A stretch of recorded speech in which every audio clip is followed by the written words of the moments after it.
वंदे मातरम। आज आपको हम समझाने वाले हैं पार्लियामेंट, संसद के बारे में। संसद क्या होता है, कैसे काम करता है। चलिए बाकी चीज़ें जानते हैं। देखिए, किसी भी देश को चलाने के लिए कुछ कानून व्यवस्था की ज़रूरत होती है, कुछ सिस्टम की ज़रूरत होती है।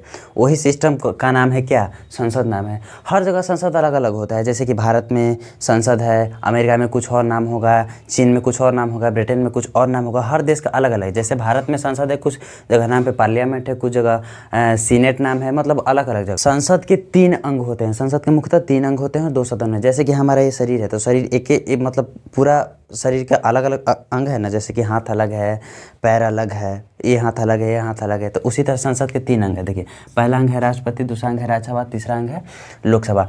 अभी हम मुख्य रूप से जानेंगे कि सबका क्या क्या काम होता है। देखिए, संसद को सबसे पहले लिया गया था ब्रिटेन से। संसद क्या है? एक संगठन है। इसका स्थापना संसद भवन का 1927 में हुआ था। संसद जो है वो 1927 में संसद भवन का निर्माण हुआ था। संसद भवन के निर्माण के लिए 2 इंजीनियर थे। पहला इंजीनियर थे एडविन लुटियंस और दूसरा इंजीनियर थे हार्वर्ड बेकर। इंजीनियर वो नहीं जो आजकल के जो रोड बना रहे हैं, पुल बना रहे हैं। ये संसद को बनाने वाले इंजीनियर कुछ अलग ही थे। ये वास्तुकार थे। वास्तुकार मतलब है कि आप जब नया नया घर बनाइएगा, जो आज लोग बनवाते हैं, तो उनको जानना होता है कि घर का कमरा किस साइड रहेगा, किचन किस साइड रहेगा, बाथरूम किस साइड रहेगा। वही थे वास्तुकार के। ये दोनों बहुत एक्सपर्ट थे, विदेशी लोग। अब यहाँ से देखते हैं राष्ट्रपति के बारे में। मूलतः राष्ट्रपति बनने के लिए आपको बहुत सारी चीज़ों की ज़रूरत होती है। सबसे पहले तो कि योग्यता, आप बन जाएंगे तो आपका निर्वाचन कैसा होगा, फिर आपका शपथ ग्रहण होगा, फिर आपका कार्य होगा। बारीकी से एक एक चीज़ों को देखेंगे। राष्ट्रपति बनने के लिए आपको सबसे पहले योग्यता कि आप भारत का नागरिक होना चाहिए। ऐसा नहीं कि कहूँ कोई से उठ के चला आएगा, कोई अमेरिका से आ जाएगा कहेगा हम भारत के राष्ट्रपति बनेंगे, कोई पाकिस्तान से आ जाएगा कहेगा हम भारत के राष्ट्रपति बनेंगे। नहीं, आपको भारत का राष्ट्रपति बनने के लिए आपको भारत में ही आपको मतलब नागरिकता होना चाहिए। भारत का नागरिकता आप होना चाहिए आपके पास। उसके बाद अब अगर आप भारत के नागरिक हैं, आपके पास 35 वर्ष उम्र होना चाहिए। 35 वर्ष से नीचे का आपका नहीं। ढेर का देखिएगा ना, 30 वर्ष तक डेरिया मिल खाते रहता है, वो क्या भारत के राष्ट्रपति के पद पर बैठेगा। दूसरा नंबर पे आता है निर्वाचन। राष्ट्रपति का निर्वाचन कैसे होता है? देखिए, राष्ट्रपति का निर्वाचन में ना आपको लोकसभा के जो लोग हैं, लोकसभा में जो 550 लोग हैं, उनमें से आपको 1 सदस्य का योग्यता आपका होना चाहिए। लोकसभा की योग्यता, तभी आप जाके राष्ट्रपति बन सकते हैं। और लोकसभा राज्यसभा दोनों लोग मिलकर राष्ट्रपति का निर्वाचन करते हैं। कुछ इसमें से चुनेंगे, कुछ इसमें से चुनेंगे, और जब दोनों पारित हो जाएगा, पास हो जाएगा, मतलब कि तब जाकर निर्वाचित होंगे।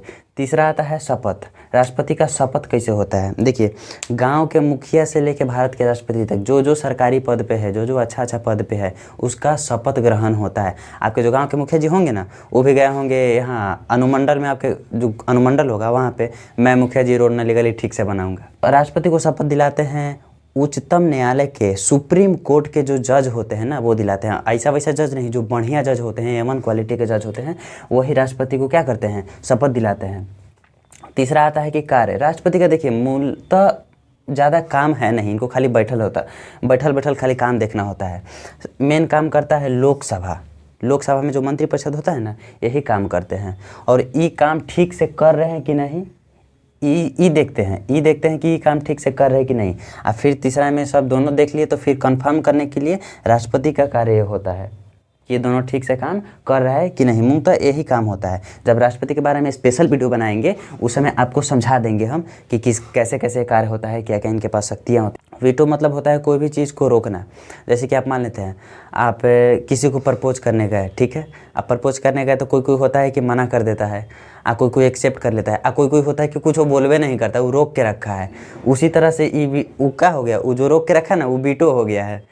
तो ये वीटो की शक्ति है। ये वीटो की शक्ति जो है ना, वो स्पेशल शक्ति है। इसके बारे में हम आपको आगे बताएंगे। एक होता है महाभियोग। अगर राष्ट्रपति संविधान के बातों का उल्लंघन कर दिए या संविधान पर नहीं चले, तो उन पर महाभियोग मतलब समझिए कि एक तरह से आरोप हो गया। महाभियोग मतलब आरोप लगाना। तो आरोप मतलब हम किसी को बोल देंगे उस पर आरोप लगा रहे, उस पर आरोप लगा रहे। लेकिन राष्ट्रपति के लिए हम यूज कर रहे हैं, तो इनके लिए कुछ बढ़िया सा शब्द यूज करेंगे। तो वो क्या हो गया? महाभियोग हो गया। अगर राष्ट्रपति पर महाभियोग लग गया ना, तो उनको फिर क्या करना पड़ेगा? त्याग पत्र देना पड़ेगा। राज्यसभा में देखिए, राज्यसभा में सीटों की संख्या 250 है। और ये जो 12 है ना, 12 लोग, सीटों की संख्या तो 250 है, लेकिन 250 में से 12 लोग ऐसा रहेंगे ना, जो राष्ट्रपति के डायरेक्ट आदमी रहते हैं। डायरेक्ट यहाँ राष्ट्रपति 12 आदमी के भेजते हैं राज्यसभा में कि जाओ तुम बैठो, देखो काम सब अच्छा से चल रहा है कि नहीं। राज्यसभा का काम होता है कि लोकसभा कोई कानून बनाया है, कोई विधेयक बनाया है, वही कुछ भी हो उसको देखता है पहले। नहीं, आप सुनते होंगे अभी हाल ही में एक कानून बना है, हिट एंड रन कानून। तो पहले कहाँ पास होगा? पहले वो लोकसभा में पास होगा, फिर राज्यसभा में पास होगा, फिर राष्ट्रपति का सिग्नेचर होगा। पहले सब काम करते हैं लोकसभा में मंत्रिपरिषद लोग, फिर इसके बाद ये देखते हैं कि तुम काम ठीक से किए हो कि नहीं किए हो, अच्छा से कानून बनाए हो कि नहीं बनाए हो। और जब ये देख लेते हैं ना, तो कंफर्म करने के लिए फिर राष्ट्रपति के पास भेजा जाता है कि आपका यही काम है, आप देखिए ठीक से सब काम किया है कि नहीं किया है। ठीक है। मंत्रिपरिषद जो होता है ना, मंत्रिपरिषद में बहुत सारे मंत्री रहते हैं, प्रधानमंत्री रहेंगे, कैबिनेट मंत्री रहेंगे, यही सब मंत्री रहेंगे। मंत्रिपरिषद में करीब 70 से 80 मंत्री रहते हैं। मंत्रिपरिषद में कितने रहते हैं? 70 से 80 मंत्री रहते हैं। और इसमें से 20 से 15 ऐसा मंत्री रहेंगे जो A1 क्वालिटी के होंगे, एकदम बढ़िया मंत्री होंगे। और वही मंत्री को बोलते हैं क्या? कैबिनेट मंत्री। उन्हीं मंत्री को क्या बोलते हैं? कैबिनेट मंत्री बोलते हैं। और सारे मंत्रियों का जो प्रधान होता है वो क्या होता है? प्रधानमंत्री। आप एक बार ध्यान दीजिएगा कि कैबिनेट मंत्री में प्रधानमंत्री नहीं आते हैं।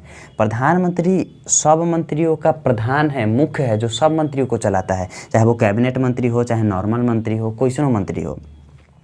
यहाँ नामे से पता चल रहा है, देखिए, प्रधानमंत्री। और कैबिनेट मंत्री और प्रधानमंत्री को मिलाकर क्या बनता है? मंत्रिमंडल। कैबिनेट मंत्री और प्रधानमंत्री को ही मिलाकर मंत्रिमंडल बनता है। मंत्रिमंडल का काम होता है ना कि बाकी जो मंत्री काम ठीक से कर रहे हैं कि नहीं कर रहे हैं, जो भी कानून बनाता है, जो भी चीज़ बनाता है, वो बढ़िया आदमी बनाएगा ना। तो 70-80 में से ऐसा थोड़ी है कि सब काम कर रहा होगा बढ़िया से। जो बढ़िया कानून बनाना होगा, विधेयक बनाना होगा, सब क्या बनाए? कैबिनेट मंत्री और प्रधानमंत्री मिलकर बनाते हैं। जिस तरह से हम लोग देखें कि संसद को देखे थे, उसके 3 अंग होते हैं, राष्ट्रपति, राज्यसभा और लोकसभा। उसी तरह से आर्टिकल 168 में यहाँ पे दिया हुआ है विधानमंडल के बारे में कि विधानमंडल के 3 अंग होंगे। पहला होगा राज्यपाल, सेकंड में होगा विधान परिषद और थर्ड में होगा विधानसभा। राज्यपाल का मुख्यतः काम होता है कि मंत्रिपरिषद का गठन करना और मुख्यमंत्री के सलाह पर ये लोग काम ठीक से कर रहे हैं कि नहीं कर रहे हैं, उनको देखरेख करना। आइए, राज्यपाल बनने के लिए आपकी योग्यता होना चाहिए 35 वर्ष, आप भारत के नागरिक हो, ये सब जनरली होता है, इसमें कोई ज़्यादा कोई खास बात नहीं है। कार्य तो आपको बताए हैं कि मुख्यमंत्री के सलाह पर मंत्रियों का देखरेख करना कि कौन मंत्री काम ठीक से कर रहे हैं कि नहीं कर रहे हैं, यही काम होता है राज्यपाल का देखना। और देखिए, 2 राज्यों के लिए, अब भारत में तो आप जानते हैं कि 28 राज्य है, तो 2 राज्यों के लिए एक राज्यपाल हो सकते हैं। राज्यपाल की नियुक्ति राष्ट्रपति करते हैं और इनको शपथ भी राष्ट्रपति ही दिलाते हैं। चलिए, सेकंड में देखते हैं कि विधान परिषद को ही मेंबर ऑफ MLC बोलते हैं, मेंबर ऑफ लेजिस्लेटिव काउंसिल बोलते हैं। विधान परिषद का बैठक साल में 2 बार होता है, मतलब 6 महीने पे एक बार हो जाता है। साल में 2 बार होना एकदम जरूरी अनिवार्य है। तीसरा में देखिए विधानसभा के जो लोग होते हैं ना, उनको MLA बोलते हैं, member of legislative assembly. Vidhan Parishad के ही नीचे आता है मंत्रिपरिषद में बहुत सारे मंत्री हैं, सबका मुखिया होता है मुख्यमंत्री। यहाँ तो आप देख सकते हैं कि सबका जो मुखिया होता है वो मुख्यमंत्री होता है। अब जैसे कि हमारे मंत्रिपरिषद में हो गए स्वास्थ्य मंत्री हैं, वित्त मंत्री हैं, ऊर्जा मंत्री है, पर्यावरण मंत्री, राजस्व मंत्री, बहुत तरह के मंत्री होते हैं, मतलब बहुत प्रकार के मंत्री होते हैं, लेकिन सबका मुखिया कौन होता है? मुख्यमंत्री होता है। विधान परिषद को उच्च सदन बोलते हैं और विधानसभा को निम्न सदन बोलते हैं।